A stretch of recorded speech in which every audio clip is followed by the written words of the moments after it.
Selamat datang di channel Jendela Sains, channelnya buat kalian yang ingin memahami pelajaran matematika, fisika, dan kimia SMA.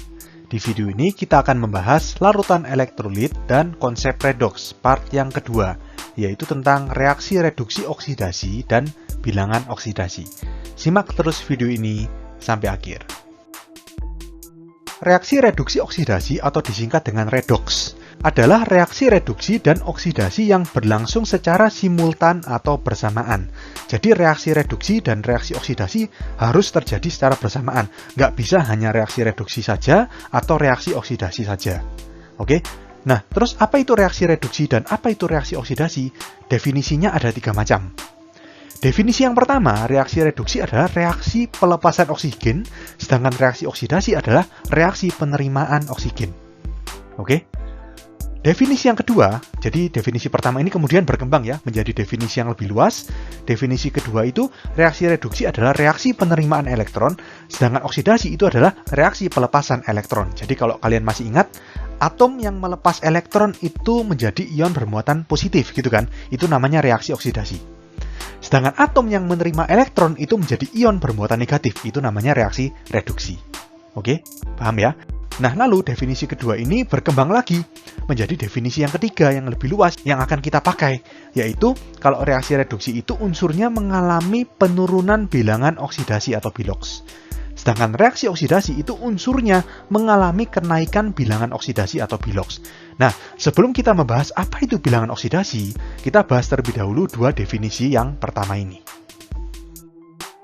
Nah, ini contohnya ya. Jadi di sini ada reaksi Cu2O plus C menjadi 2Cu plus Co. Nah, di sini mungkin kalian lihat ada yang di dalam kurung ya. S, G ini apa? Ini wujudnya. Jadi S itu artinya solid atau padatan, G ini gas. Tetapi kalian tidak perlu pedulikan ini. Kalian hanya lihat senyawanya aja. Cu2O sama C bereaksi membentuk 2Cu dan Co. Kalau kalian lihat di sini, awalnya Cu2O di ruas kiri, Cu ini kan tembaga ya, tembaga mengikat oksigen, Cu2O. Di ruas kanan, tembaga atau Cu ini sendirian, artinya dalam hal ini Cu ini melepas oksigen. Ngerti ya? Kalau Cu atau tembaga ini melepas oksigen, maka Cu ini mengalami reduksi. Ingat tadi, definisi pertama dari reaksi reduksi adalah dia melepas oksigen. Jadi dalam hal ini Cu melepas oksigen, mengalami reduksi. Nah, unsur yang mengalami reduksi ini disebut dengan oksidator. Ingat ya, mengalami reduksi itu oksidator, jangan sampai kebalik. Sedangkan C atau karbon, ini kan awalnya dia sendirian, terus di ruas kanan dia menjadi berikatan sama O. Artinya C ini menerima oksigen, mengikat oksigen menjadi CO. C menerima oksigen artinya mengalami oksidasi. Nah, kalau tadi mengalami reduksi kan disebut oksidator. Kalau mengalami oksidasi disebut reduktor, kebalikannya. Oke, sedangkan ada dua istilah berikutnya, hasil reduksi dan hasil oksidasi. Ini gini, tadi kan Cu mengalami reduksi, dari Cu2O menjadi sendirian menjadi Cu, berarti Cu ini adalah hasil reduksinya. Oke, sedangkan C itu kan mengalami oksidasi. Hasilnya setelah menerima oksigen menjadi Co, artinya Co ini adalah hasil oksidasi. Oke. Berikutnya, di sini contoh reaksi pelepasan dan penerimaan elektron. Ini kalian sudah belajar ya waktu di ikatan kimia. 2Na plus Cl2 menjadi 2Na plus 2Cl- dan berikatan menjadi 2NaCl. Kalau kalian lihat di sini, Na itu kan melepas elektron. Karena dari Na menjadi Na plus menjadi bermuatan positif, melepas elektron. Kalau melepas elektron itu artinya mengalami oksidasi. Sehingga Na dalam hal ini adalah reduktor karena mengalami oksidasi. Sedangkan di sisi lain, Cl ini kan menerima elektron. Dari atom Cl menjadi ion Cl-, menerima elektron. Karena menerima elektron, maka Cl ini mengalami reduksi.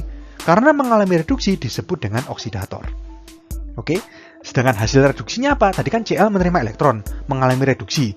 Cl mengalami reduksi menjadi Cl-, maka Cl- ini adalah hasil reduksinya. Sedangkan Na itu kan tadi melepas elektron, mengalami oksidasi, menjadi Na+, berarti Na+ ini adalah hasil oksidasi. Oke? Jadi kesimpulannya, kita sudah belajar 4 istilah. Yang pertama adalah reduktor. Reduktor ini pereduksi, jadi dia mereduksi unsur lain. Kalau mereduksi unsur lain, maka unsur itu mengalami oksidasi. Sebaliknya, oksidator. Oksidator ini berarti pengoksidasi. Dia mengoksidasi unsur lainnya, jadi dia mengalami reduksi. Hati-hati sama dua istilah pertama. Reduktor mengalami oksidasi, oksidator mengalami reduksi. Kalau hasil reduksi sama hasil oksidasi sih gampang. Hasil reduksi ya senyawa hasil reduksi. Artinya tadi oksidator kan mengalami reduksi, hasilnya menjadi hasil reduksi. Sedangkan reduktor itu kan mengalami oksidasi, hasilnya menjadi senyawa hasil oksidasi. Oke? Pada definisi yang ketiga, waktu itu saya nerangkan kalau misalkan reaksi reduksi adalah reaksi yang unsurnya ini mengalami penurunan bilox. Dan kalau oksidasi, reaksi yang unsurnya ini mengalami kenaikan bilox. Nah, bagaimana mengetahui unsur mana yang mengalami penurunan dan unsur mana yang mengalami kenaikan bilox? Kita harus tahu konsep dari bilox atau bilangan oksidasi itu sendiri. Oke, jadi di sini saya akan menerangkan bagaimana aturan dalam menentukan bilox suatu unsur, gitu ya. Aturan ini nanti ada 5. Jadi, kalian harus mengingatnya secara berurutan karena sifatnya hierarki. Hierarki maksudnya aturan yang lebih atas atau yang lebih awal itu lebih kuat daripada aturan bawahnya. Jadi, aturan nomor 1 aturan yang paling kuat. Aturan nomor 1 lebih kuat dari aturan nomor 2, aturan nomor 2 lebih kuat dari aturan nomor 3, dan seterusnya. Oke, kita bahas satu persatu dari aturan yang pertama. Bilox unsur bebas sama dengan 0. Oke, apa itu unsur bebas? Unsur bebas itu kita tahu zat itu bisa dalam bentuk unsur, bisa dalam bentuk senyawa. Unsur itu kalau jenisnya cuma satu jenis, kalau senyawa itu jenisnya lebih dari satu jenis. Contoh dari unsur bebas itu Fe. Sendirian kan cuma satu jenis, ya sudah, unsurnya cuma unsur besi. Terus Na, ya sudah, cuma unsur natrium. Oke, tetapi unsur bebas belum tentu jumlahnya cuma satu. Di sini saya kasih contoh Fe sama Na ini kan dalam bentuk atom atau jumlahnya cuma satu. Unsur juga bisa dalam bentuk molekul atau kalau kalian kenal istilahnya namanya molekul unsur. Jadi molekul jumlahnya lebih dari satu, tapi unsur jenisnya cuma satu. Contohnya gas oksigen O2. Jumlahnya lebih dari satu, jumlahnya 2, tapi jenisnya cuma satu. O2 ya sudah, hanya terdiri dari satu unsur aja, yaitu unsur oksigen. Demikian juga P4 misalkan, fosfor ya.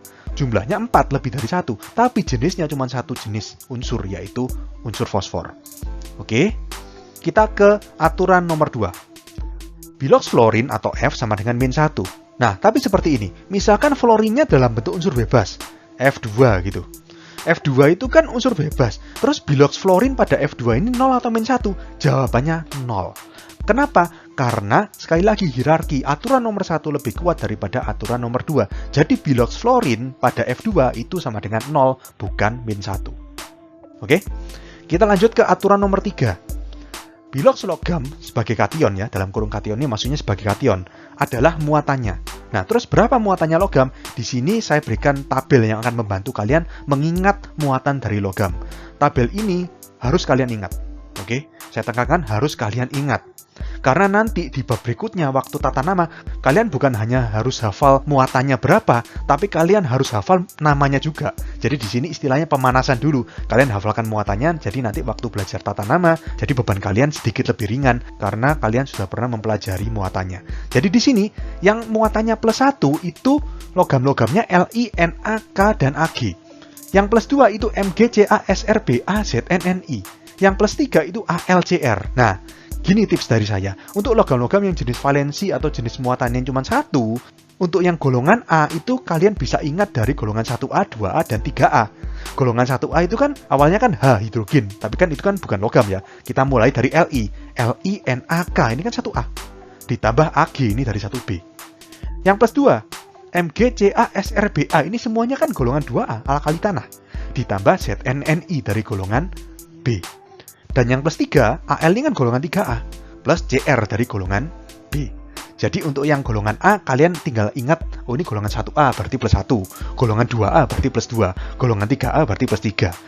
Untuk yang golongan B nggak ada format yang pasti, kalian harus mengingat. Oke, nah lalu di sini di kolom yang sebelah kanan ada logam-logam yang memiliki lebih dari satu macam valensi atau lebih dari satu macam muatan. Contohnya Cu dan Hg. Cu dan Hg itu bisa +1, bisa +2.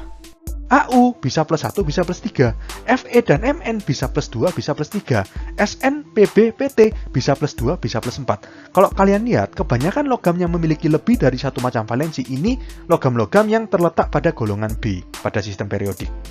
Memang ada perkecualian, Sn dan Pb ini kan golongan 4A, gitu ya, tapi mayoritas dia golongan B. Nah, untuk logam-logam yang seperti ini, yang memiliki lebih dari satu macam valensi, kalian harus lihat muatan anionnya untuk menentukan misalkan Cu ini +1 atau +2 ya.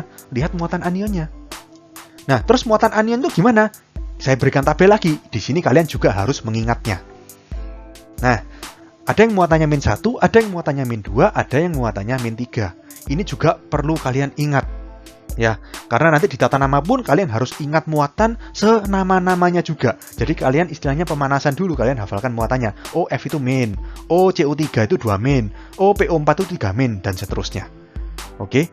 Nah, terus kita kembali ke contoh yang tadi. Di sini tadi ada Fe sama Na kan. Kenapa kok biloxnya 0? Na kan tadi plus 1 di sini. Fe ini kan tadi plus 2 atau plus 3 di sini. Kenapa kok tadi biloxnya 0? Karena lagi-lagi aturan pertama ini lebih kuat. Jadi kalau Fe, Na atau logam apapun dalam bentuk unsur bebas, ya 0. Nggak usah lihat tabel yang ada di sini. Ngerti ya? Tapi kalau dia bersenyawa, misalkan NaCl, FeBr2, dan seterusnya, itu baru kalian lihat yang ini. Karena dia bentuknya bukan unsur bebas, tapi senyawa. Paham ya? Nah, terus satu catatan lagi. Di sini kalau kalian lihat, pada anion itu ada yang saya cetak warna merah. Ada MnO4-, MnO4-2-, CrO4-2-, Cr2O7 2-. Apa maksudnya? Gini, kation itu biasanya logam, sedangkan anion itu biasanya non-logam. Gitu kan? Kalian sudah belajar juga waktu di ikatan kimia. Kation itu kebanyakan dari unsur-unsur logam, dan anion itu kebanyakan dari unsur-unsur non-logam. Nah, di sini ada perkecualian. MnO4 ini, Mn itu kalau kalian lihat, itu kan ini, mangan, dia termasuk logam. Cr itu juga krom, termasuk logam. Nah, terus gimana? Gini, di sini saya tulis bilox logam, dia sebagai kation itu sama dengan muatannya. Tapi kalau misalkan logamnya sebagai anion, yaitu anion yang berwarna merah ini, maka biloxnya tidak mengikuti aturan yang ada di tabel warna biru ini. Karena tabel warna biru ini, aturannya adalah bilox logam, hanya dia sebagai kation. Kalau dia berperannya sebagai anion, tidak berlaku. Oke, ngerti maksudnya ya? Kita lanjut ke aturan berikutnya. Yang keempat, bilox hidrogen atau H itu sama dengan plus 1. Dan yang terakhir, bilox oksigen atau O itu sama dengan min 2. Sekali lagi, kalian harus mengingatnya secara urut.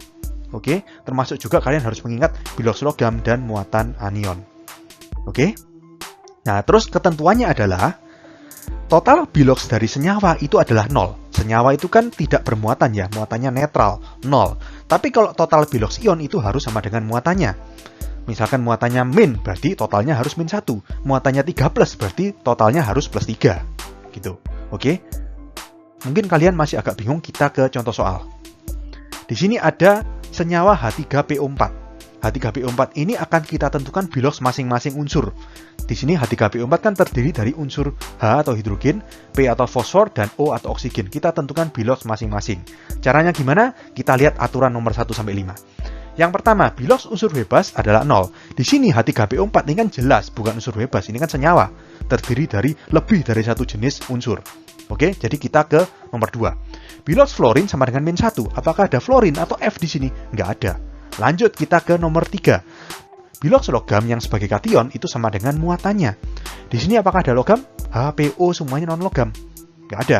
Kita ke nomor 4. Bilox hidrogen sama dengan plus 1. Nah, di sini ada hidrogen. Oke, hidrogen kita tulis plus 1. Nulisnya di mana? Nulisnya di bawah. Oke, di bawah ini maksudnya apa? Di bawah ini maksudnya bilox untuk setiap atom. Bilox per atom. Jadi setiap atom hidrogen itu biloxnya plus 1. Nah, tetapi karena di sini jumlah atom hidrogennya ada 3, maka kalau kita hitung bilox total dari hidrogen itu plus 1 kali 3 atau plus 3. Plus 3 kita taruh atas. Nah, seperti ini. Jadi yang di bawah ini kan bilox per atom, kalau yang di atas ini bilox total, sudah dikalikan sama jumlah atomnya. Jadi namanya adalah bilox total. Jadi bilox setiap atom hidrogen itu plus 1, bilox total dari hidrogen itu plus 3, karena plus 1 kali 3. Oke, lanjut kita ke nomor 5. Bilox oksigen sama dengan min 2. Di sini ada O kan? O min 2, kita tulis min 2 di bawahnya. Gini kan? Min 2 dikali berapa? Dikali 4. Karena jumlah atom oksigennya 4. Min 2 kali 4, min 8. Kita taruh di atas min 8. Fungsinya apa ini yang di kotak warna O di sini? Fungsinya untuk menghitung biloxnya P. Dari mana? Gini, bilox total dari senyawa itu kan harus 0. Sedangkan ini sudah ada plus 3 sama min 8. Kalau kita total berapa? Min 5 kan? Plus 3 sama min 8. Biar 0, maka bilox totalnya P harus berapa? Min 5 ke 0, berarti harus plus 5. Oke? Nah, setelah bilox total dari P tahu, kita kembalikan ke bilox per atom. Kalau dari atas ke bawah berarti dibagi jumlah atomnya. Kalau tadi dari bawah ke atas kan dikali kan. Bilox total sama dengan bilox per atom dikali jumlah atom. Berarti kalau bilox per atom sama dengan bilox total dibagi jumlah atom. Jumlah atom P-nya berapa? H3PO4 berarti P-nya 1. Berarti plus 5 dibagi 1. Hasilnya adalah plus 5. Oke, jadi paham ya menentukan bilox dari masing-masing unsur pada suatu senyawa. Nah, terus kalau misalnya ditanya, berapa biloxnya hidrogen? Plus 1 atau plus 3? Jawabannya yang bawah, yang per atom. Jadi bilox unsur hidrogen pada H3PO4 adalah plus 1, bilox fosfor adalah plus 5, dan bilox oksigen adalah min 2. Sedangkan yang atas, yang bilox total, ini fungsinya hanya untuk membantu kita untuk menghitung biar total bilox senyawa ini sama dengan 0, agar biloxnya P tadi tahu plus 5. Oke? Oke, sekian untuk video kali ini. Untuk melihat playlist lengkap dari bab ini, bisa kalian klik thumbnail yang ada di sebelah kanan atas ini. Jika ada pertanyaan, saran, maupun kritik, bisa kalian tulis di kolom komentar. Semoga bermanfaat dan sampai jumpa di video selanjutnya.